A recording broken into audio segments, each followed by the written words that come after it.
Hi there, I'm Bevan Thompson and welcome to the Wellbeing Wiz Omnicast episode 6.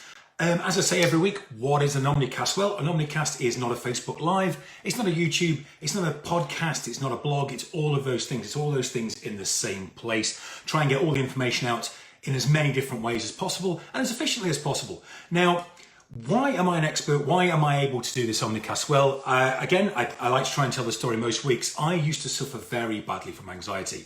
I used to really struggle with a lot of situations, a lot of worrying, a lot of sort of racing thoughts, a lot of symptoms that come along with that. I had some very bad palpitations. I used to run away with my thoughts, used to make myself very, very scared of life and scared of everything in general. I didn't want to go out. And so in the end, I managed to sort of become a student of my thoughts, work out why I was becoming anxious, what was making me anxious, and I've put that into a program, into a way to one-to-one coach people, to look after people, and I've become a life coach to try and help people get over their anxiety and manage their anxiety better. Now, this week, what am I going to talk about this week? Well, it's weird. Usually I sit there and I've got a list of Omnicasts I want to do, podcasts I want to do, and things I want to talk about. But this week, I've had a personal issue this week. I thought, you know what, this will make a really great episode. And what I was doing was, because previously we've talked about thoughts, we've talked about beliefs, we've talked about how you can make your mind work for you, how situations outside circumstances are neutral, all those kind of things. And if you haven't watched or listened to those, I suggest to go back to them because they really are the core of what I'm on about. But this week, I was starting to put together an online program. What I want to do is create an online version of me, if you like, that people can download a load of videos explaining how to manage your anxiety, a bit like one-to-one coaching with me, but a sort of more like a Bevan in your pocket, if you will, that you can download and it'll help you out. It's not as expensive as my one-to-one coaching, and it's also a little bit better for people who maybe don't want to expose themselves to one-to-one coaching. And I started looking into that, and like I say, I tend to plan my podcast ahead of time, and this time, I thought I'd mention this because I'd started looking into it and how to structure it, how to go about it, what things to put in there. And actually, I came to a blank. I almost had that, you know how they describe darts players who can't let go of the dart? They get a thing called the yips. They're trying to throw a dart, but they just daren't let go in case they fail. It was a bit like that with me. I sat down with the course and thought, what do I need to include in this? Now, I work with people all the time. I have a set sort of program we go through, and it works.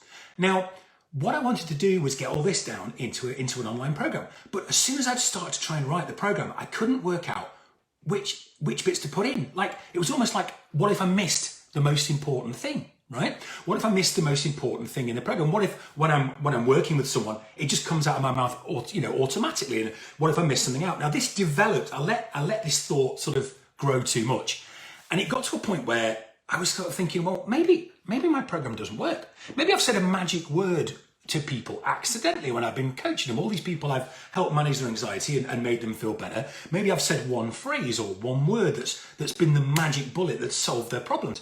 And it got me into thinking, and it got to a stage where I just literally couldn't write this program for fear of missing out this magic word, right? And, what this magic word that probably could have been a fluke, could have been and listeners, watchers, fans, whatever, people listening to this, I was having an outbreak of imposter syndrome, and that's what we're going to talk about today. I felt that, I thought that maybe I'd been sort of higher above my station. I'd sort of got myself too carried away. I was helping all these people, and really, it was a complete fluke. Now, obviously that's not true, but I got myself into such a state with this thought that I was stuck. I was frozen in time. I couldn't do anything. So, as I say, today we're going to look at imposter syndrome because I think it will help a lot of people with their anxiety, how I got through it this week. And, real life examples are always the best ones to look into anyway.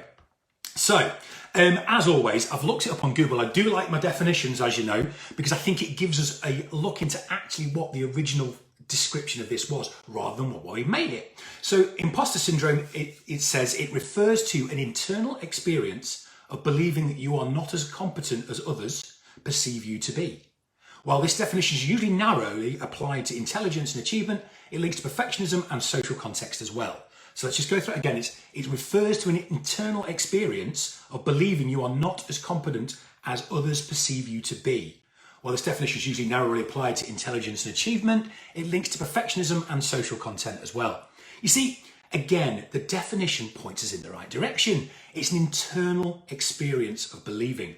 Nothing external at all. An internal experience. You're creating it in your thoughts. Thoughts are again the key. And like I said, if you've not listened to my episodes on thoughts, not watched the episodes on thoughts, please go back because it's all going to link in.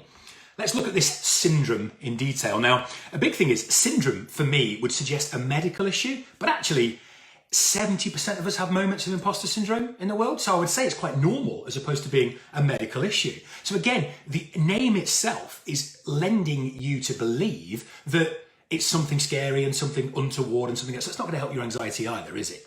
Now, the main key is the syndrome are that you believe people have this inflated view of your skills or your talents and the things that you do.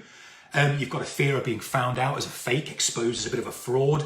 And sometimes also you attribute sort of external factors to your success. Like I was saying, was it a fluke? Was it luck? Did I say something sort of magical? Yeah? Now, it usually happens to people who are perfectionists and who are trying to do their best. And that's a good thing. But also, like I say, the struggle's real. It's in there in your mind and it's making you think you're more than you are, worry that you're not achieving what you really think you're achieving. It's that kind of fake thoughts in your mind. Now, the coin itself was termed in 1978 by Pauline Clance and Susan Eames. I'm having to look down for their names because I can't remember them.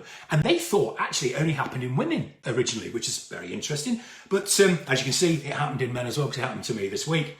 I'd also say things like social media and things like that have a huge effect on imposter syndrome. If you think about it, you have all these people trying to show their best side to the world.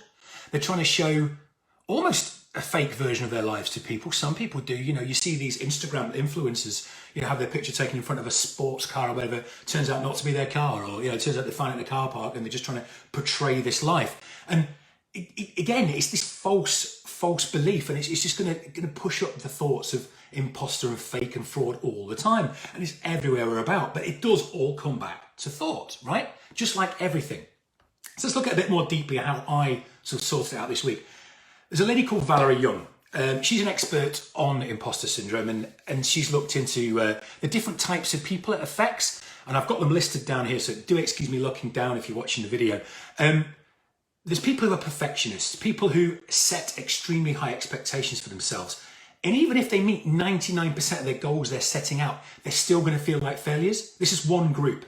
They'll question their own competence all the time because they are such perfectionists, right?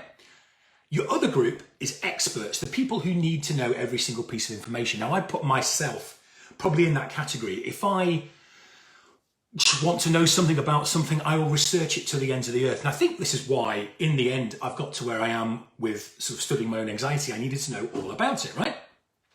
And again, if they apply for a job, they need to know all the criteria. If they speak up in a meeting, they've got to know every single part of the argument before they dare speak up, so they don't look stupid. And they're the kind of people that imposter syndrome could creep up on quite easily because they've spent all this time learning, but they're learning from other people. They're almost like, well, they're the geniuses and I'm the second-hand knowledge. Would that make sense? Then you've got sort of a next group that she calls the natural geniuses. They don't have to struggle hard at all to learn anything or to do anything. And this may make them feel a bit like an imposter because their natural talent has got them there rather than the hard work that they see other people doing. So they would think that they've had a sort of a cheaper route, an easier route to the success. And that could play on their mind and that could make them feel a bit like an imposter.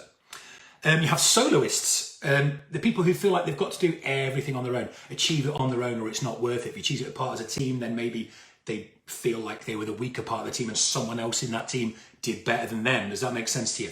And the last one, I know a few of these, supermen and superwomen. They push themselves to work harder and harder to achieve more and more all the time, to appear this kind of superhuman. And they have to do it to prove they're not imposters, to prove they can achieve it. They have to achieve in work and at home and as a parent and as a partner. And otherwise they don't feel like they're accomplishing anything if they're not accomplishing the whole lot. So, like I said, you're going to fall into one of those categories and you'll be able to recognize which one you are just by sort of having a quick think about what is it that makes you feel like an imposter? What is it that, what realm of your life do you feel like you have a little bit of imposter syndrome?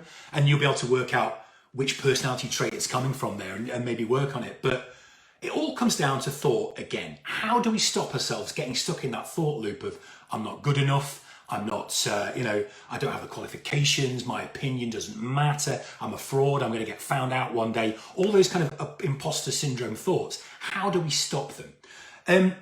So what I did and what I always suggest people do is get into this third party watcher kind of position. Watch your own thoughts, become aware of what you're thinking, become aware of where they're coming from, become aware of what they're making you feel like, okay? So what I did was when I came around to this, I'm an imposter in this world. I might have accidentally cured loads of people of their anxiety. Is there this magic word I'm coming up with that I don't know about? I sat down and I wrote down all the successes I'd had. And I looked at the things that had made me successful and the reasons I'd achieved those success. And what I tried to do was assign a percentage to each of these factors I wrote down to think, to how much that factor contributed to the achievement. So, for example, if I'd cured someone of their anxiety, I wrote down, I read X, Y, and Z book on this. I looked at my own anxiety. I put together a program. I did this, I did that. Can you see what I mean? The steps I took to help these people. And I'd put in there, and maybe I put a magic phrase in there by accident or whatever, because that was one of the thoughts I was having. But it made me able to look down and I said, well, 70% of what I'm helping here is my own experience. I'm helping people with my own experience and what I've learned about myself.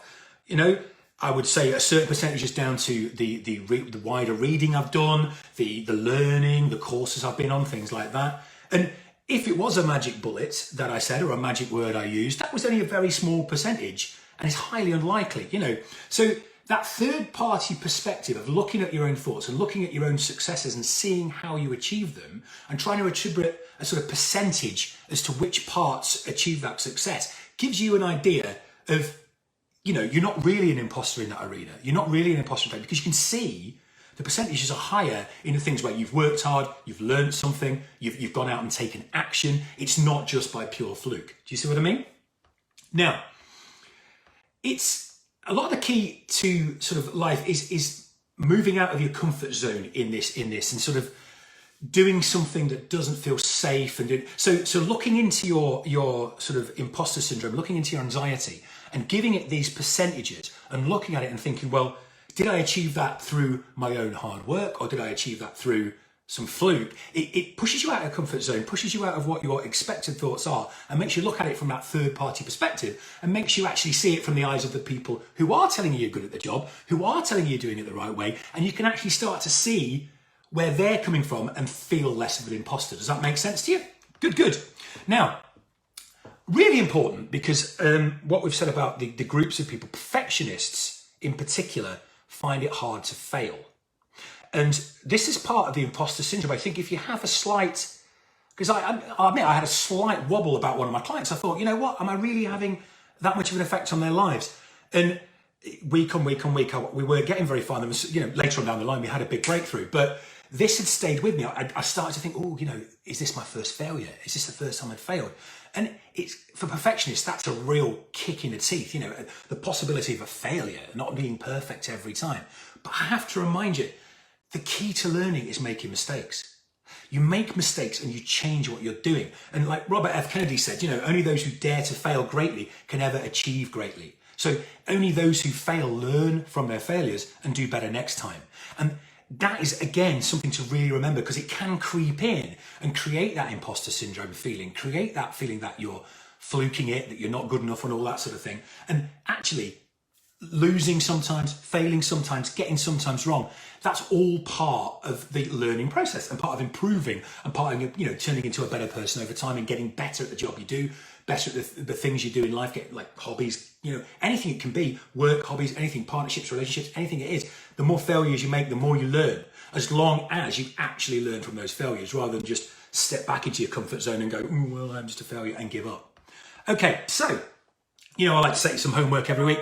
This week's homework, excuse my computer there, is find a circumstance that's making you anxious. It's filling your thoughts. Find a circumstance that's like, that's making you feel like an imposter, making you feel like you don't belong in that region, whether it's work, whether it's home, whether it's like anything at all. And then sort of write down the things that have made you achieve what you've already achieved in that arena. Okay, so a bit like for me, like I was saying, I did all this, I studied, I sort of looked into my own anxiety, all those things that you can possibly think that made you achieve that in the first place, get it down there, right? Then attribute percentages to each one of those and see how much of actual hard work and achievement and learning and effort and belief have got you to where you are, and how much sort of that flukiness, that fake, that look, that sort of niggling back of the mind, imposter type stuff got to where you are. And putting out on paper and taking that third party watcher perspective will enable you to see that the majority of the stuff you're worried about, maybe being a fluke, maybe being imposterish, it's just in your mind. It's just thoughts. You know, a bit like the take your thoughts to thought thing, you know, the facts are there for you to look into. So that's worth doing.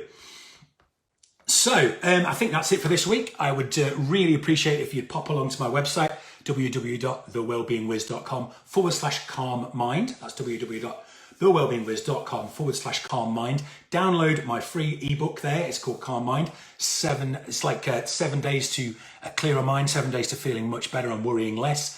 Have a look at that. Have a read. There's a lot of good stuff in there about thoughts, about anxiety, and about sort of feeling better. And I'll speak to you next week. Cheers. Goodbye.